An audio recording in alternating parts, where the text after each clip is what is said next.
கண்ணால கண்ட தான் செய்யறதா இருந்தா எங்களுக்கும் காஃபிர்களுக்கும் எந்த வித்தியாசமும் இருக்காது. அவங்களுக்கு கேட்கிற கேள்வி, அன்றைக்கு ஒரு முழு குடும்பம் கலிமா சொல்றதுக்கு அப்படி வந்திருந்தாங்க. அவங்க ஒருவர் கேட்டார், உங்களோட பள்ளிவாசல்களுக்கு போனா ஒன்றுமே இல்லையே, பார்க்கறதுக்கு ஒரு சிலைகளும் இல்லையே என்ற ஒரு கேள்வி கேட்டார். கண்ணியமான சகோதரர்களே, அல்லாஹ்வின் நல்லடியார்களே, இதுதான் சோதனை. கண்ணுக்கு விளங்காதத நம்பி செய்யறது தான் இஸ்லாம். கண்ணியமான சகோதரர்களே, இதத்தான் எங்களுக்கு சொல்லப்பட்டிருக்கிறது ஹதீஸ்ல, அன் தஅபுதல்லாஹ கஅன்னக தராஹ் ஃபஇன் லம் தகுன் தராஹு ஃபஇன்னஹு யராக். ரசூல் ஸல்லல்லாஹு அலைஹி வஸல்லம் ரொம்ப தெளிவாக எங்களுக்கு சொன்னாங்க, நீங்க அல்லாஹ்வை வணங்கக்கூடிய நேரத்துல எப்படி வணங்கணுமேண்டா, நீங்க அல்லாஹ்வை பார்க்கிற மாதிரி, நீங்க அல்லாஹ்வை பார்த்து கொண்டிருக்கிற மாதிரி இஸ்திஹ்லார் உள்ளத்துல எடுங்க, அந்த சிந்தனையோட வணங்குங்க. நீங்க அல்லாஹ்வை பார்த்து கொண்டிருக்கிறீங்க, பார்த்து கொண்டு இருக்கிறத போல வணங்குங்க. அப்படி உங்களுக்கு ஒரு சிந்தனையை உருவாக்கி கொள்ள கஷ்டமா இருந்தா, அல்லாஹ் உங்களை பார்த்து கொண்டிருக்கிறான், என்னை அல்லாஹ் பார்த்து கொண்டிருக்கிறான் என்ற சிந்தனையோடையாவது நீங்க அல்லாஹ்வை வணங்கணும். நீங்க அல்லாஹ்வை பார்க்காட்டியும் பார்ப்பதை போல உங்களோட ஈமான், உங்களோட நம்பிக்கை, உங்களோட உறுதி வரும். கண்ணியமான சகோதரர்களே, அல்லாஹ் பரிசுத்தமான தீன அல்லாஹ் எங்களுக்கு தந்திருக்கிறான். நான் அவருக்கு ஞாபகப்படுத்தினேன், கண்ணால நம்பாததை எப்படி, கண்ணால பார்க்காததை எப்படி நம்புறது என்று நீங்க கேட்கிறீங்களே, அல்லாஹ் அதுக்கு படைச்சவன் ஒரு உதாரணத்தை மனிதன் உடல்லே வச்சிருக்கிறான். கண்ணால பார்க்காத ஒன்ற மனிதன் நம்ப வேண்டும் என்பதற்காக மனிதன் உடல்ல மறைவாக ரூஹ வச்சிருக்கிறான். ரூஹ கண்ணுக்கு மறைச்சு வச்சிருக்கிறான். அந்த ரூஹு கண்ணால பார்க்க முடியாத, இதுவரைக்கும் யாரும் கண்ணால பார்க்காத அந்த ரூஹ் ஒவ்வொருத்தர உடல்லையும் இருக்கு. அந்த மறைவான சக்தி தான் இந்த வெளிரங்கத்துல விளங்கக்கூடிய இந்த அத்தனை உறுப்புகளையும் இயக்கி கொண்டிருக்கிறது.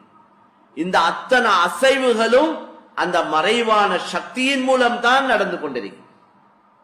ஒரு மறைவான ஒரு சக்தி உள்ள இருந்து கொண்டே கண்ணை பார்க்க வைக்குது, காதை கேட்க வைக்குது, கைய பிடிக்க வைக்குது, காலை நடக்க வைக்குது, மூளையை சிந்திக்க வைக்குது. அத கண்ணால பார்க்கணும்னா பார்க்க இயலாது. லேசான உதாரணம், மக்களுக்கு லேசா விளங்கப்படுத்தலுமான ஒரு விஷயம் தான். படிச்சவங்களுக்கு தான் இது விளங்கும், பாமர மக்களுக்கு விளங்காதது அல்ல, படிக்காத மடையனுக்கும் விளங்கக்கூடிய ஒரு விஷயம். அதுதான் குர்ஆன்ல வஃபி அன்ஃபுஸிகும் அஃபலா துப்ஸிரூன், உங்களைய பத்தி நீங்க கொஞ்சம் பார்க்க இல்லையா, உங்களை பத்தி கொஞ்சம் சிந்திக்க இல்லையா, ஏன் யோசிக்காம இருக்கிறீங்க என்று அல்லாஹ் குர்ஆன்ல கேட்கிறார். எனவே கண்ணியமான சகோதரர்களே, அல்லாஹ் அவன் குத்ரத், அவன் சக்தி, அவன உலகத்தில் எங்களால பார்க்க இயலாது.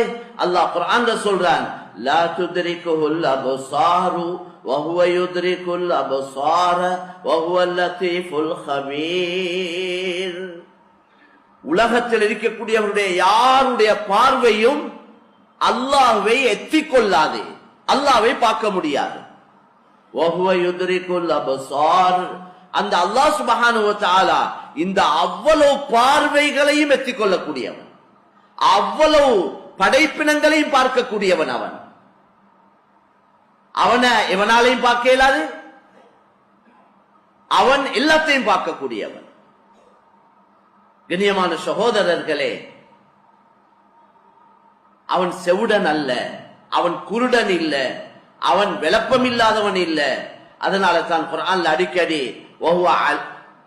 வல்லாஹு ஸமீஉன் ஸமீஉன் வஹுவ ஸமீஉல் அலீம் என்றான். அஸ்-ஸமீ' என்ற வார்த்தை, அல் பஸீர் என்ற வார்த்தை, அல் அலீம் என்ற வார்த்தை இந்த குர்ஆன்ல அடிக்கடி வந்து கொண்டே இருக்கு. அவன் கேட்கக்கூடியவன். நாங்க வணங்கக்கூடியவன் எப்படியா கொண்டு ஒத்தனா இக்கணுமேண்டா, ஒத்தர பார்த்தா இன்னொத்தர ஒரே நேரத்துல 3 பேரை பார்க்க இயலாத ஒத்தனை எங்களால வணங்க இயலாது. இந்த உலகத்தில் இருக்கக்கூடிய அவ்வளவு கோடி மக்கள், மனிதர்கள் மட்டும் எடுத்தா ஜின்கள் மனிதர்களை விட அதிகமா இருக்கிறாங்க. ஏனே இன்னும் எவ்வளவு படைப்பினங்கள், கரையில இருக்கக்கூடியவைகள், கடல்ல இருக்கக்கூடியவைகள், கரையில இருக்கிறதை விட கடல் அதிகமான படைப்புகள் அல்லாஹ் வச்சிருக்கிறான். இந்த அவ்வளவையும் ஒரே நேரத்தில் பார்க்கக்கூடிய சக்தி உள்ளவன் அல்லாஹ் சுப்ஹானஹு வ தஆலா. அப்படியா அந்த ஒத்தனை தான் எல்லாரும் வணங்கணும். இந்த உலகத்தில் இருக்கக்கூடிய அவ்வளவு சப்தங்களையும் மனிதர்களோ மிருகங்களோ பறவை இனங்களோ காட்டுல கடல்ல இருக்கக்கூடிய படைப்பினங்களோ எதுவாக இருந்தாலும் சரி, இந்த அவ்வளவு படைப்பினங்களுடைய சப்தங்களை ஒரே நேரத்தில் கேட்கக்கூடிய சக்தி உள்ளவன் தான் வணங்கப்பட தகுதியானவன். அப்படி உலகத்தில் யாராவது ஒரு கடவுள் இருக்கிறாரா என்று நாங்க அந்த மக்கள்கிட்ட கேட்டா, இந்த இஸ்லாத்துக்கு வாரத்துக்கு வாராங்க, சிலவங்க கொஞ்சம் விளக்கங்கள் எங்களுக்கு தேவை, சில தெளிவுகள் தேவை, எங்கள்கிட்ட சில கேள்விகள் இருக்குது, அந்த கேள்விகளுக்கு பதில் கிடைச்சா நாங்க இஸ்லாத்துக்கு வாரோம் என்றாங்க. இந்த உலகத்தில் அப்படியே யாராவது ஒருத்தர் தன்னை அறிமுகப்படுத்தி இருக்கிறாரா? எனக்கு தெரியாதது உலகத்தில் ஒன்றுமே இல்லை, நான் ஒரே நேரத்தில் எல்லாத்தையும் பார்க்கக்கூடியவன், ஒரே நேரத்தில் எல்லாத்தையும் விளங்கக்கூடியவன், ஒரே நேரத்தில் அவ்வளவு சப்தங்களையும் கேட்கக்கூடியவன், எனக்கு தெரியாதது ஒன்று இல்ல என்று சொல்லக்கூடிய ஒரு கடவுள், ஒரு ஆண்டவன், ஒரு தெய்வம் இருக்கிறாரா என்று வேண்டிய ஒத்தத்தை கேட்டு பாருங்க. நீங்க வணங்குற கடவுள் அப்படி எங்கேயாவது சொல்லி இருக்கிறாரா? ஒத்தருமே சொன்னதில்லை, ஒத்தரும் உலகத்துல சொன்னதில்லை.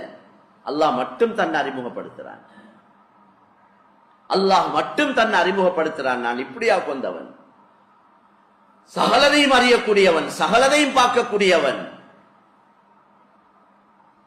கண்ணியமான சகோதரர்களே, அப்படியா கொண்ட ரப்பு தான் எங்கட ரப்பு அல்லாஹ் சுப்ஹானஹு வ தஆலா. என்ன வணங்குங்க என்று உலகத்துல யாருமே சொல்ல இல்லை, அல்லாஹ் ஒரே ஒருவன் மட்டும்தான் என்ன வணங்குங்க என்று சொன்னவன். நீங்க செய்யக்கூடிய நன்மையான காரியங்களுக்கு கூலி தரக்கூடியவன் நான் என்று உலகத்துல யாருமே சொன்னதில்லை, அல்லாஹ் ஒருவனை தவிர. கண்ணியமான சகோதரர்களே, இந்த அல்லாஹ்வுடைய சிஃபாத்துகள், அல்லாஹ்வுடைய தன்மைகள், பண்புகள் அல்லாஹ் கிட்ட இருக்கிறது யாருக்கிட்டயுமே இல்லை. அவன் தான் அல்லாஹ் சுப்ஹானஹு வ தஆலா. எனவே கண்ணியமான சகோதரர்களே, அவன் கட்டுப்பாட்டுக்குள்ளத்தான் எல்லாமே இருக்கு. நாங்க சும்மா ஒரு பணக்காரன், ஒரு வசதி உள்ளவரை பார்த்து அவருக்கு என்ன ஒரு தேவையும் இல்லை, நாங்க கொடுக்கறது உண்டு அவருக்கு தேவையே இல்லை, நாங்க என்ன பெரிய ஹதியாக்கள் கொடுத்தாலும் அவருக்கு கணக்கும் இல்லை, ஏன்னா அவர் எல்லாமே அவருக்கு எல்லாமே இருக்குதுன்னு சொல்றோம். அல்லாஹ்வால படைக்கப்பட்ட அடியான், அல்லாஹ்வால கொடுக்கப்பட்ட இந்த அடியான இப்படி விளங்கி இருக்கிறோம் நாங்க.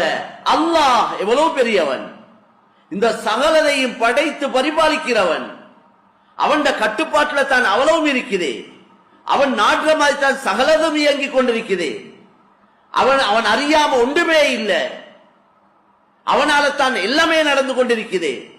அப்படியா கொண்ட அல்லாஹ் எப்படி ஏனைய யாரின் பக்கம் தேவையில்லையோ, யாரின் பக்கமும் யாருடைய வணக்க வழிபாட்டின் பக்கமும் தேவையில்லாதவன், மனிதர்களின் பக்கமும் தேவையில்லை, இந்த மனிதர்களுடைய வணக்க வழிபாட்டின் பக்கமும் தேவையில்லாதவன் அல்லாஹ்.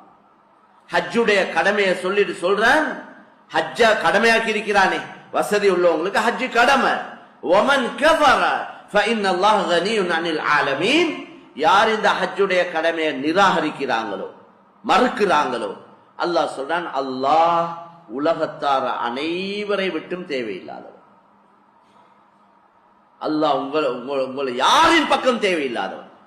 இன்னொரு ஆயத்துல சொல்றான், ஹா அன்தும் ஹாஉலாஇ துதஊன லிதுன்ஃபிகு ஃபீ ஸபீலில்லாஹி ஃபமின்கும் மன் யபخل ومن يبخل فإنما يبخل عن نفسه والله الغني وأنتم الفقراء.